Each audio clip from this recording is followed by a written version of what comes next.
Audio Jungle.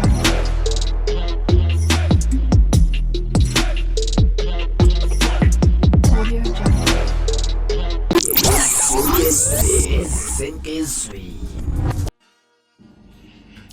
Into engiyifunde ngoWelile ukuthi uWelile akamthuki umuntu uma ngabe lo muntu engenazi ingqondo noma amaplani ukuthi amsantulele lesi sihobho sakhe. uWelile nje akamthuki umuntu angafisi ukuthi one day amsakazele ikiwi, le kiwi yakhe le enamaqhuqhuva evokomele njengomhlane wexoxo eliphisa ukubhosha.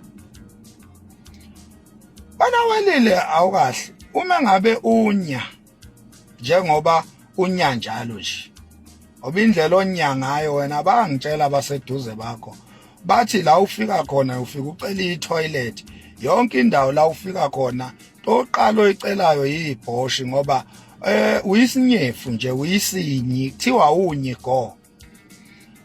Ake ngibuze wena salukwazi esinembobo, uma ngabe unya ushitaba kanjani wena? Ufika kanjani lapha embobeni yokubhosha ukuthi usule isihlama njoba une long base yedidi nje, njengoba uphethe itruck lonke ledidi, ufinyelela kanjani embobeni yokubhosha wena sifebe nondindwa sihobho? Wena uhlezi uxhuthuka amasimba, wena bayasha abaseduze kwakho ukuthi hey uyavimbanisa ngephunga lomtsintsila. Makukhona wena nje bavele bangabusazi ukuthi babazeni ngoba unuka umlomo ngapha, unuka umtsintsila, mawuphakamisa izandla unuka iququ lamakhwapha. Kahle kahle Welile, wena lamaphunga angaka akuwe noma ugezile Nkosi yami, uyitshela ukuthi ugezile kodwa alipheli ikhwapha nomtsintsila. Uyazi umtsintsila uzunuke ngisho emlomeni, abafuni ukusondela eduze kwakho mawukhuluma wena. Abantu bathi emlomeni wakho kuthaphuka isitamkoko, msunu wakho. Wena Welile kahle kahle yini ungathi mawuyobhosha uphatha amanzi uvela ubhukudisa ididi laphana, ngoba awukwazi wena ukusula amasimba, uhlezi unukusela abantu ngesihlama. Welile emchunu awukwazi wena ukusula isihlama, ididi lakho lide kakhulu ukuthi ungakwazi ukufinyelela embobeni yokubhosha mawusula isihlama, awukwazi. So into engiyibuza yona ukuthi njengoba Nkosi yami upatanisa uthi uzama ukuyikhuhla la emalundeni, ufuna ukwasakazela le kiwi yakho enuka isihlama? Wena ucathadlala amalunda wena.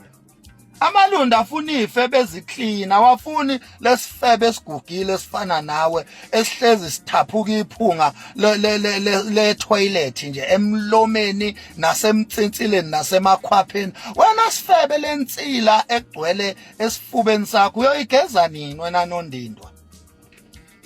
Wena nondindwa akamchunu sifebe ndini owahlezi ufuna itrend, ngisho ngenkani ufuna ukutrenda ngenkani, ufuna kukhulunywa ngawe ngenkani. Uma ubona ukuthi akutrendeki ufuna nje umuntu osemehlweni abantu, umfuna uzumthole ebese wenza lamasimba ama-VN akho anuka igolo lakho leli elimanzi elixhwathuka impethu, sihobho sikanyoko.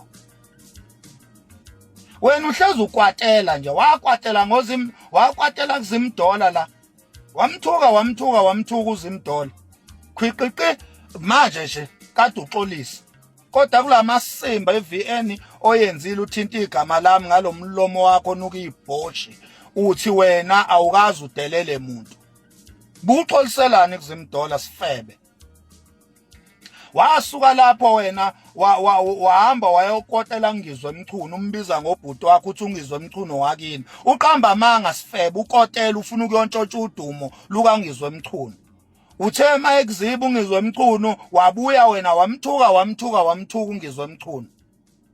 wakuziba nalapho ungizwe umchunu wabuya suyincengela usuhamba usantula ididi lana uhamba usantula ididi ulo uyincengela kungizwe umchunu la uzibiza ngobhuti bo iSouth Africa yonke azayitshela ukuthi ungizwe umchunu wakini ngempela kanti sihobo sifebe nondindwa ulo ukuyikhuhla ngaleli didi lakho elinesihlama lapha ngizwe umchunu ufuna ungitshontsha udumo lwakhe sifebe usukumina manje khathele manje na udumo likangizwe umchunu lo walitshontsha sihobo selukukhathazile usugodela kimi ke manje lana ke mina ngumqanso ongagitshelwa mbongolo ephisa ukubhosha sifebe sikanyoko mina ngizokunyisa mina ngizokunyisa zama nje ngizame mina ngeke ngiyeke uyezwa yini wena golo elixhwathuka amanzi aneimpethu uyangizwa kahle wena lilebe elikhuntile elihlephukile angijwayele mina indaba yebhoshi sifebe angijwayele inhlunu mina tshela mina akho ngquza ophila nayo mina engangilokotha sifebe sikanyoko akho lebe elingathatha amachansi la kimi ngoba njengoba wenza lamasimba nje kungenzeka ukuthi likhona igole elikuthumile ukuthi yenza lenhluno oyenzayo funa uyolitshela ke naleyo nhluno yegole elikuthumile ukuthi ngithe kulo msunu kanina including you sifebe kade yangidakelwa